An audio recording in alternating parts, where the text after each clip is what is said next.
ഇന്ന് നമുക്കൊരു യാത്ര പോകാം. യാത്ര എന്ന് പറഞ്ഞാൽ വളരെ കാലങ്ങളായി പ്ലാൻ ചെയ്ത ഒരു ഫാമിലി ട്രിപ്പ്. രാവിലെ എഴുന്നേൽക്കുന്ന ശീലമില്ലാത്തതുകൊണ്ട് കണ്ണ് തിരുമ്മി പെട്ടെന്ന് റെഡിയായി ചെടികളെയൊക്കെ ഒന്ന് നോക്കി അവർക്കൊക്കെ വെള്ളവും കൊടുത്തിട്ട് ബൈയും പറഞ്ഞ് കർത്താവിനോടൊരു വാക്ക് പറഞ്ഞ് കാത്തോണേന്നും പറഞ്ഞിട്ട് ഈ യാത്രയ്ക്ക് തുടക്കമിടാം. അതിവെളുപ്പിനെയുള്ള യാത്രയായതുകൊണ്ട് ഈ പെട്ടിയും പിടിച്ചിറങ്ങുന്ന എനിക്ക് ഇത്തിരി ഉറക്കപ്പിച്ചുണ്ട്. ഇത്രയും വെളുപ്പാങ്കാലം ഞാൻ എൻ്റെ ലൈഫിൽ കണ്ട സ്കൂൾ കാലത്ത് മാത്രമായിരിക്കും. കാറിന് വേണ്ടി കാത്തിരിക്കുമ്പോൾ എൻ്റെ ഉറക്കം പോയതും മറ്റുള്ളവർ ഉറങ്ങുന്നതും പരിഭ്രമിച്ചുകൊണ്ടിരിക്കുന്ന ഞാൻ ബാക്ക്ഗ്രൗണ്ടിൽ നിങ്ങൾക്ക് കാണാൻ സാധിക്കും.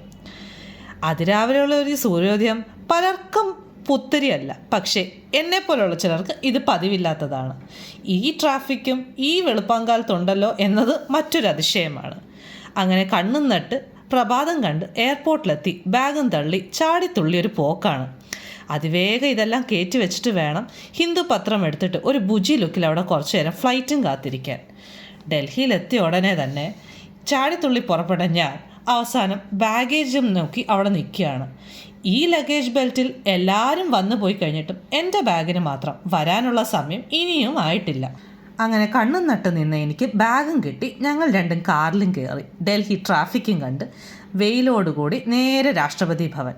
ഈ രാഷ്ട്രപതി ഭവനിൽ ഉള്ളിൽ കാണാൻ പറ്റില്ലെങ്കിലും പുറത്തു നിന്ന് അത്യാവശ്യം നല്ല ഫോട്ടോസും വീഡിയോസും ഒക്കെ എടുത്ത് ചുറ്റും ഒന്ന് കണ്ടു. ഇതിൻ്റെ നേരെ അപ്പുറത്തെ സൈഡിലായിട്ടാണ് നമ്മുടെ പ്രിയപ്പെട്ട ഇന്ത്യ ഗേറ്റ്. ഈ ഒരു സ്മാരകം ഇത്രയും വിശാലമായ ഒരു മൈതാനത്താണ്. ഇതിൻ്റെ നേരെ നോക്കിയാൽ നിങ്ങൾക്ക് രാഷ്ട്രപതി ഭവൻ കാണാൻ സാധിക്കും.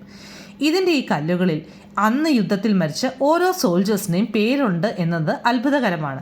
സോ നെക്സ്റ്റ് ടൈം നിങ്ങൾ വിസിറ്റ് ചെയ്യുകയാണെങ്കിൽ ഇതിൻ്റെ അടുത്ത് പോയി ഈ ബ്രിക്സ് ഒന്ന് നോക്കുക. ഡൽഹി കഥകളുമായി പിന്നെയും കാണാം. ബൈ.